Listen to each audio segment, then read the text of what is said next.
বাঙালির রান্না সচরাচর তেলে ঝালে ভরপুর থাকে। সেদ্ধ খেলেও আমাদের তেল লাগে, সালাদেও লাগে। ভাজাভুজি, মাছ মাংস হলে তো কথাই নেই।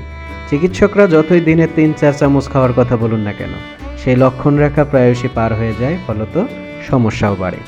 আবার শুধু যে বেশি তেল খাওয়া হয় বলে সমস্যা হয় তাও নয়, কখন কোন তেল কিভাবে ব্যবহার করতে হয় সে সম্বন্ধে ধারণা থাকে না বলেও বিপদ বাড়ে।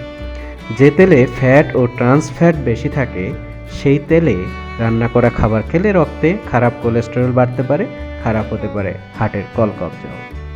আচ্ছা প্রিয় দর্শক, আমরা আমাদের আজকের এই আলোচনা আসলে এই বৈজ্ঞানিক কিংবা এই ভিত্তির উপরে কোনো আলোচনা না।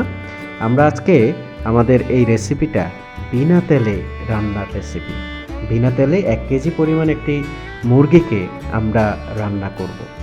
আর আপনারা অলরেডি আমার পূর্বের কথায় বলেছি যে হার্টের সমস্যার সমাধানে বিনা তেলে রান্না খাওয়ার কোনো বিকল্প নেই।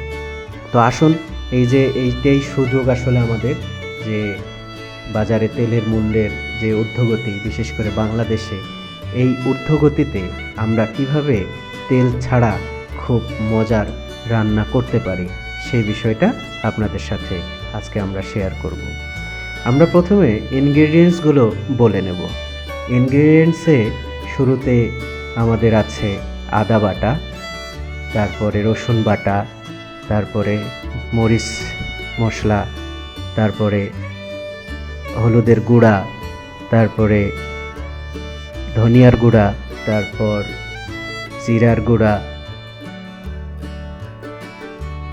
দারচিনি, এলাচ, লং, লবণ, তেজপাতা, পেঁয়াজ কুচি, কাঁচামরিচ, আলু এবং টমেটো, এবং সবশেষে হচ্ছে মুরগির মাংস।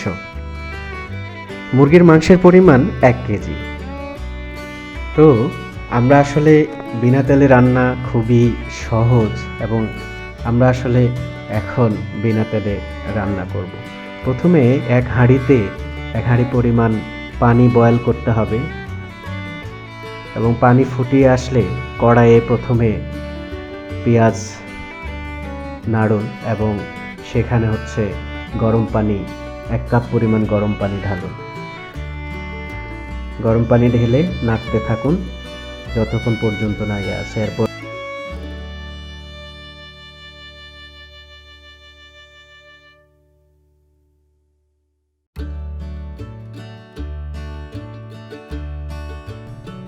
রসুন বাটা দিন 2 টেবিল চামচ, আদা বাটা 2 টেবিল চামচ, নাড়তে থাকুন। একটু গরম হয়ে এলে এরপরে হলুদের গুঁড়া দিন 2 চা চামচ, তারপরে মরিচের গুঁড়া দিন 2 চা চামচ, ধনিয়ার গুঁড়া 2 চা চামচ, লবণ পরিমাণ মতো 1.5 চামচের মতো। নাড়তে থাকুন। একটু ঝোলটা কমে আসলে এরপরে কড়াইতে মুরগি দিন।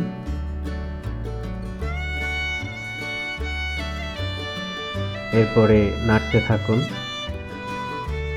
আগুনের আঁচ কিন্তু মিডিয়াম পরিমাণ দিলেই হবে। ভালো করে মিক্স আপ করে এরপর আবার গরম পানি দিন।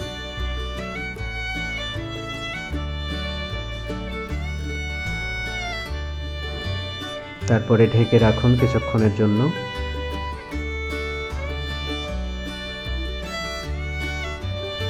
সিদ্ধ হয়ে গেলে এবং ভালো করে মিক্স হয়ে যাওয়ার পরে আবার ঢাকনাটা খুলে আবার একটু নাড়ুন। এরপরে কাঁচামরিচ দিন 5-6টের মতো, টমেটো দিন, এরপরে আলু দিন,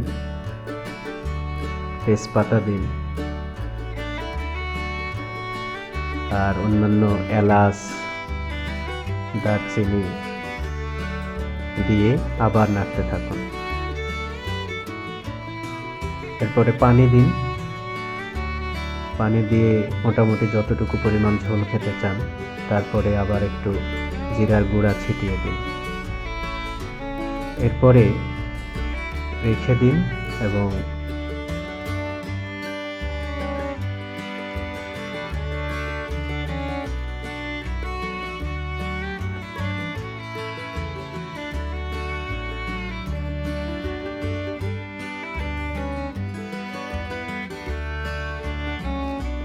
তৈরি হয়ে গেল আমাদের বিনা তেলে রান্না চমৎকার মুরগির মাংস।